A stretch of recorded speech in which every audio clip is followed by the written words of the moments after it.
There are a number of storytelling achievements in gaming that set the bar for years to come. Of course, even the best written title eventually goes off the deep end thanks to downloadable content. Sometimes it's because the developer wants to tell a funny little tale. Other times, it's, well, zombies. You know how it is, so let's take a look at DLC that completely and utterly lost the plot. Red Dead Redemption: Undead Nightmare. One day, honest working man John Marston wakes up and realizes his wife and son are zombies. Not only that, but the entire world has given in to the undead.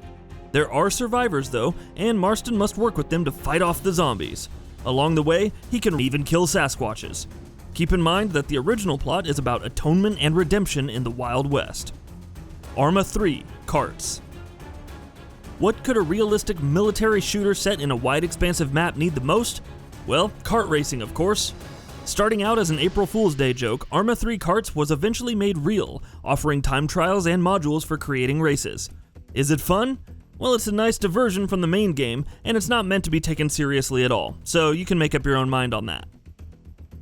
Nier Automata, 3C3C1D119440927. Arena battles in the Nier Automata universe don't sound like the strangest thing, but never underestimate Yoko Taro's imagination. The toughest battle in the 3C3C1D119440927 DLC, one that threatens to break your immersion, is that against Square Enix CEO Yosuke Matsuda. Eventually, Platinum Games CEO Kenichi Sato joins him, because, well, really we just give up at this point. Sleeping Dogs, Nightmare in North Point, Zodiac Tournament Pack, and more. Sleeping Dogs is a gritty, hard-boiled drama set in the seedy Chinese underworld. Undercover cop Wei Shen must battle rival triads, but also deal with corruption among his own. So of course it makes perfect sense for Shen to battle zombies in Nightmare and North Point, or enter a shady martial arts tournament on Zodiac Island. Year of the Snake probably makes the most sense as a post-story epilogue, and it still involved fighting a cult trying to bring about doomsday. And that is saying nothing about the skin pack that turns Shen into Sun Wukong. Fallout 4: Nuka World. Life in the Commonwealth is rough, whether it's battling all those super mutants and raiders, or hearing Preston Garvey mention that maybe, just maybe, another settlement needs your help. So why not travel to the Nuka World theme park? Become the overboss to unify 3 raider gangs and battle ghouls with magic powers. Far Harbor had an uneasy tension between synths, cultists, and concerned fishermen. Nuka World, on the other hand, lets you save gorillas. What more is there to say, really? Final Fantasy XV, Episode Prompto. When you think about Final Fantasy XV, you think of an open road trip with pretty boy friends, hunting monsters, cooking meals, and having a grand old time. So of course Episode Prompto, which focuses on everyone's favorite photographer, is meant to be a third-person shooter in a Metal Gear Solid-like complex. While it's a deeper look into Prompto's character and background, especially giving the shocking revelations, Episode Prompto is still completely out of left field. Much like the latter half of Final Fantasy XV, actually, now that we think about it.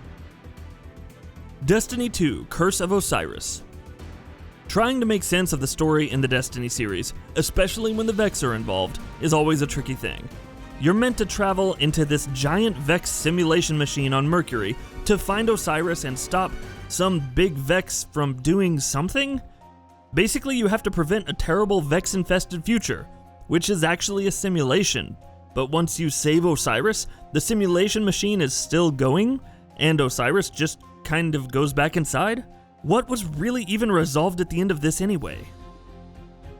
Mass Effect 3: Citadel. On the one hand, having a final farewell to Mass Effect 3's fans while featuring all of its lovable companions hanging out and fighting together makes sense. On the other hand, Commander Shepard battles a clone as all manner of banter flies between his teammates. It's only made worse when you see Shepard busting a move in the worst way possible. Thankfully though, not while fighting his or her clone. Payday 2: Goat Simulator Heist.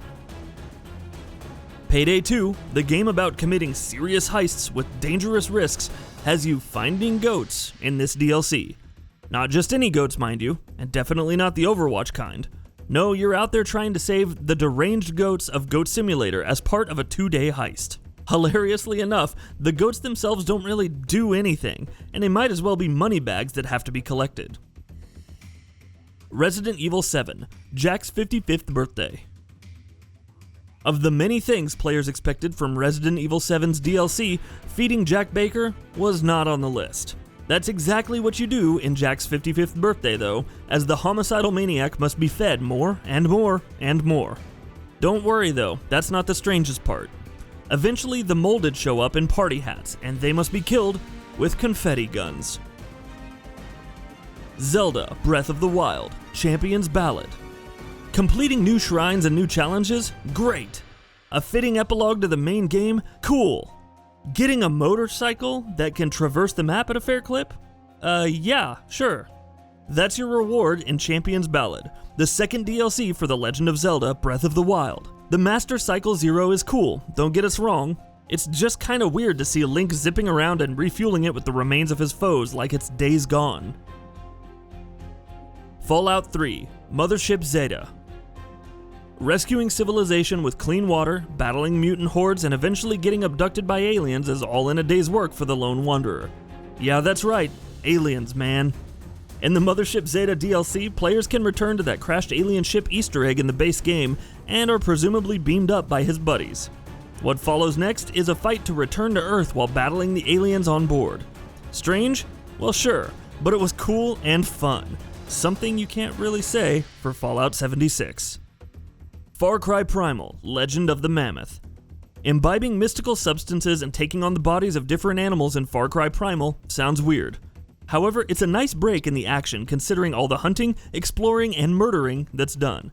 However, someone decided that of all the animals in the game, it was worth making DLC where the player controls a woolly mammoth.